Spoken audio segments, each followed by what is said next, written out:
They wanted a king, not just God. A king they could see, a crown they could point to, a man who looked the part. And God said, I'll give you what you're asking for, and what you're asking for will break your heart.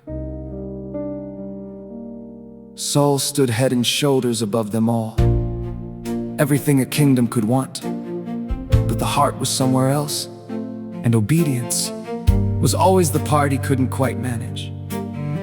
The kingdom was given, the kingdom was taken, and Samuel wept. And God said, how long will you mourn? I have found someone else. Not the tallest in the room, not the one they choose, but you look at the heart, you always look at the heart, and you find what the world would lose.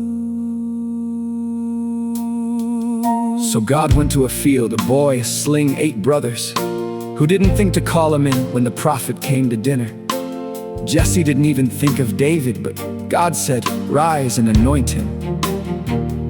This is the one.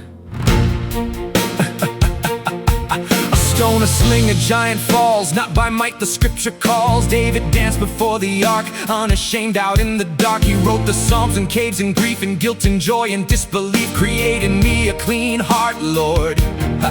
He knew exactly what he'd ignored. Bathsheba, Nathan, the sword at his door. Grace doesn't mean you don't pay anymore, but mercy, mercy outlasts the fall. The covenant holds, God keeps his call. Solomon came, built the temple, gold on every wall, wisdom on every tongue.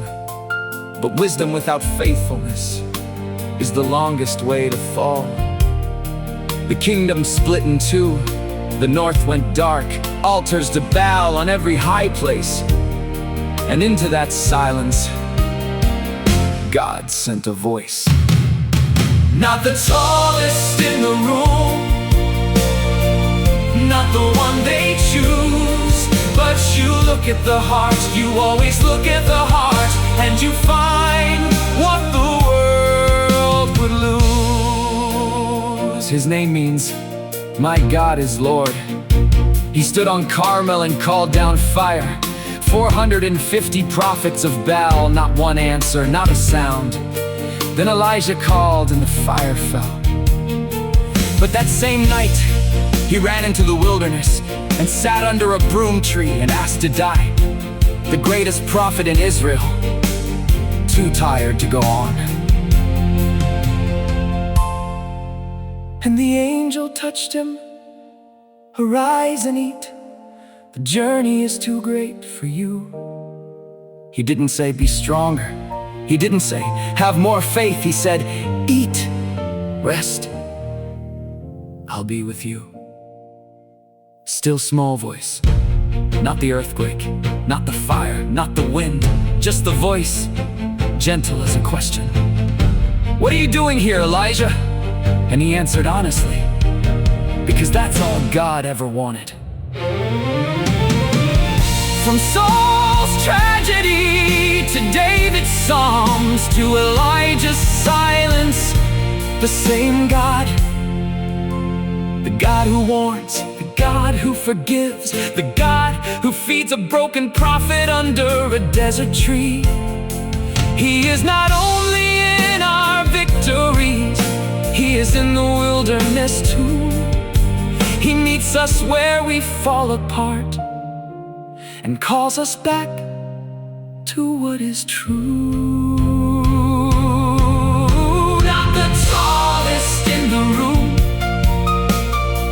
not the one they choose, but you look at the heart, you always look at the heart, and you find, you always find what the world would lose.